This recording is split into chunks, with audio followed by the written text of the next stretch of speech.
Afin d'illustrer la technique du spiralé cousu, les vannières confectionneront 3 articles en halfa, qui sont un couscoussier, une panière et un couffin dont la réalisation permettra de découvrir les différents gestes, méthodes et techniques qu'elles utilisent. Pour commencer, la cueillette de l'halfa se fait à main nue ou à l'aide d'un petit bâtonnet. Les javeleuses saisissent une poignée de halfa et tirent brusquement. Les tiges arrachées sont ensuite liées en petites bottes avec un brin de halfa et mises à sécher au soleil pendant une quinzaine de jours. Pour les assouplir, les brins de halfa sont ensuite plongés dans une bassine d'eau bouillante durant plusieurs minutes et pour les teindre, un colorant est préalablement mélangé à l'eau. Avant d'attaquer le tressage, les éclisses sont préparées avec l'extrémité d'une alène. La vannière coince les brins entre le pouce et le poinçon sur lequel elle écrase la tige en la faisant glisser sur toute sa longueur.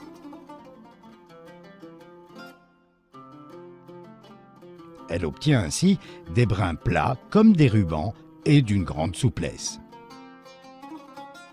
Ce type de vannerie se compose toujours d'un seul élément, roulé sur lui-même, qui est formé d'un faisceau de fines fibres autour duquel est enroulée dans un mouvement de spirale une large éclisse. Les spires, que forme le cordon spiralé, sont fixées les unes aux autres par l'éclipse qui, à chaque enroulement autour des fibres composant le montant, retient la spire en cours de fabrication et la spire précédente par un point de couture.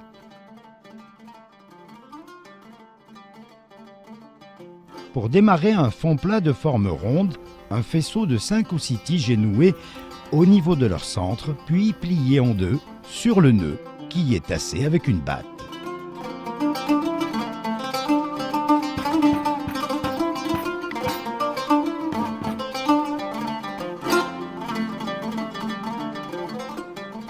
Une éclisse passant au centre du nœud est enroulée autour des tiges qui le composent. Celles-ci sont roulées sur elles-mêmes, donnant forme à un début de colimaçon dont chaque nouveau rang sera lié au précédent par l'éclisse qui s'enroule.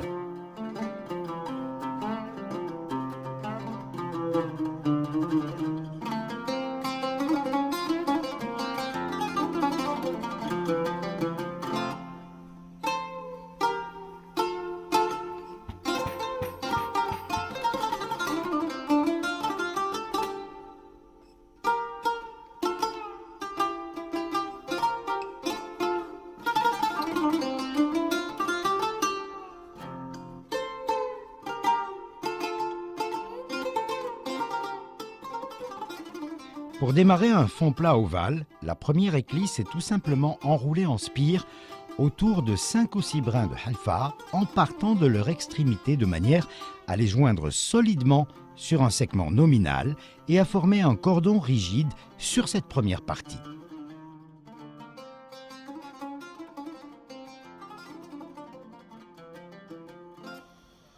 Ce montant est ensuite replié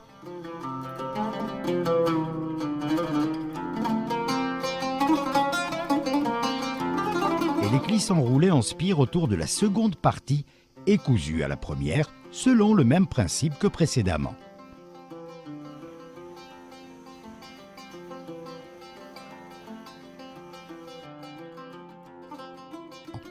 La couture a pour but de maintenir la forme du colimaçon en liant chaque nouveau rang à celui qui le précède.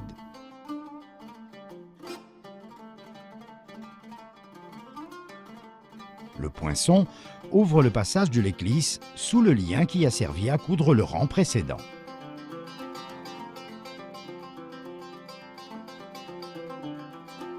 Pour obtenir un objet bien plat et régulier, l'éclisse doit être cousue au niveau de la tranche située à l'extérieur du cercle précédent et qui se trouve directement au contact de la nouvelle boucle, de manière à ce que celle-ci soit cousue à la même hauteur que celle réalisée juste avant.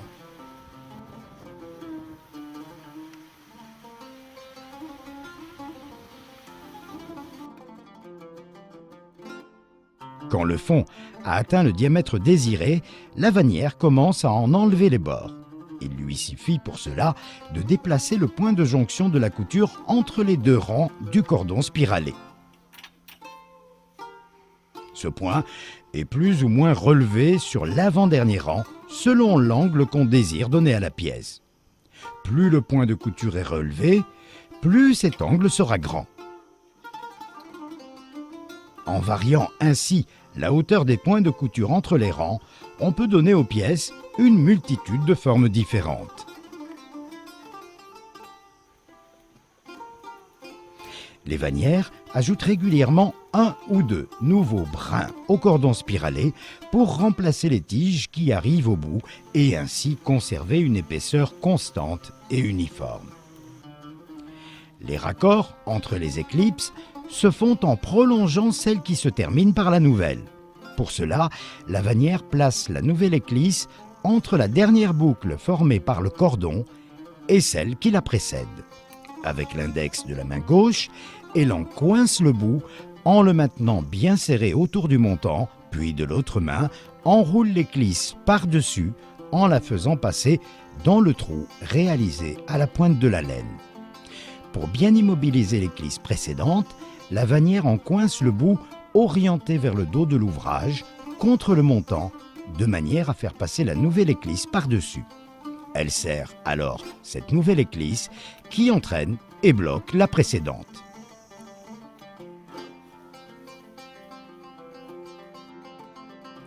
Quand l'ouvrage arrive à sa fin, qu'il s'agisse d'un couvercle, d'une panière ou de n'importe quel autre ustensile, il faut réaliser ce que l'on appelle une bordure. Pour en marquer le démarrage, le cordon spiralé devient plus épais.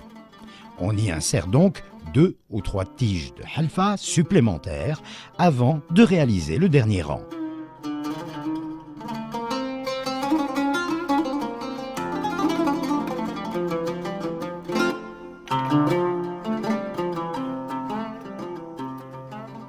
Enfin, en guise de finition, et pour empêcher qu'il se défasse au niveau des extrémités, le cordon spiralé est coupé en biseau. Cette opération peut être réalisée en 2 temps pour que le boudin ne se termine pas trop brutalement.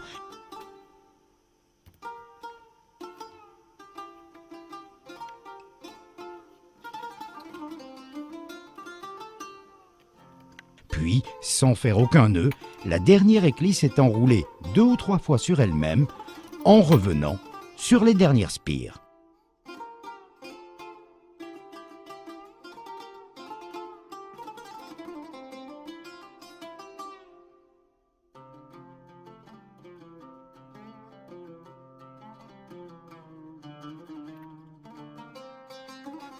Pour la réalisation du couscoussier qui doit permettre le passage de la vapeur d'eau, la vannière doit concevoir un ajour de forme circulaire au centre du fond à évidement. Elle ainsi démarre son colimaçon sans nouer les tiges de halfa qui constituent le cordon spiralé. Celles-ci sont simplement liées entre elles par l'éclisse qui est enroulée autour sur un segment d'une quinzaine de centimètres. Le cordon est ensuite enroulé, formant un cercle évidé sur le premier rang qui sera lié au second par couture de l'éclisse, comme on l'a vu lors des étapes précédentes.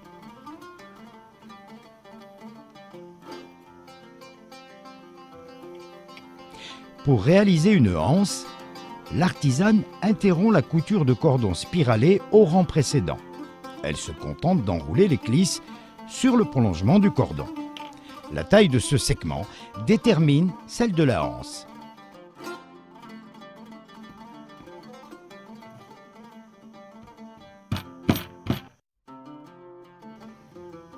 Si la poignée est coudée, elle plie le cordon au milieu du segment. Si elle est arrondie, elle fléchit le segment en demi-cercle, réglant l'ouverture selon la forme qu'elle veut donner à la anse. Arrivée au niveau de l'extrémité de cette poignée, elle la fixe au rang précédent du cordon spiralé et attaque la bordure de son ouvrage qu'elle réalise donc sur un tour.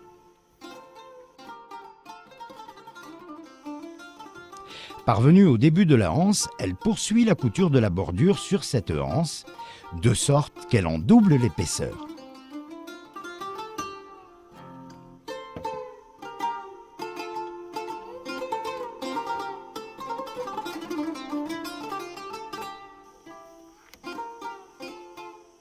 Enfin, à la jonction de la anse, avec le début de la bordure, elle réalise une finition en biseau.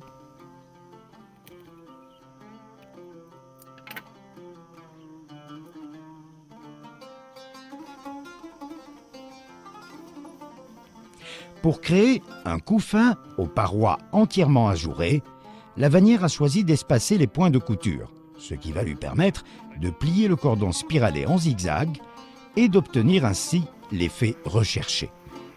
Elle attaque la réalisation de la paroi ajourée en réalisant un tour complet du cordon en zigzag.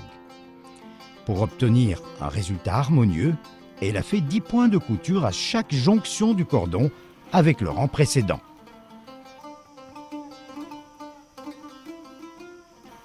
Arrivée à la fin du premier tour, elle redonne au cordon sa forme originelle, plate et horizontale.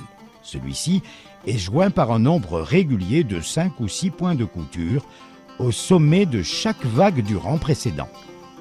Après un tour complet, la vannière en entame un second, en conservant la même forme, mais cette fois en liant sans espacement le cordon au rang précédent.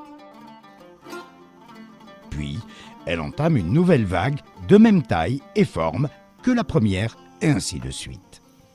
Au bout de 3 ou 4 rangs ajourés selon le même principe, la bordure et les anses du couffin sont réalisées avec la même technique que nous l'avons vu précédemment. Par rapport à la forme, le décor offre un champ de créativité beaucoup plus important.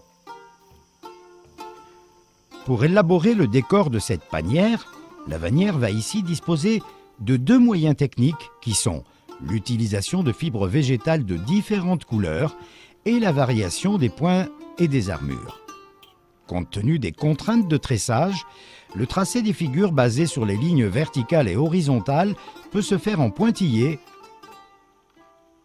ou en continu, alors que celui basé sur les lignes obliques vient en escalier. Ligne après ligne, rang après rang, les motifs apparaissent lentement au gré de l'avancement de l'ouvrage. À la fin, le décor se présente en une composition complexe où chaque motif élémentaire constitue une partie intégrante du tout.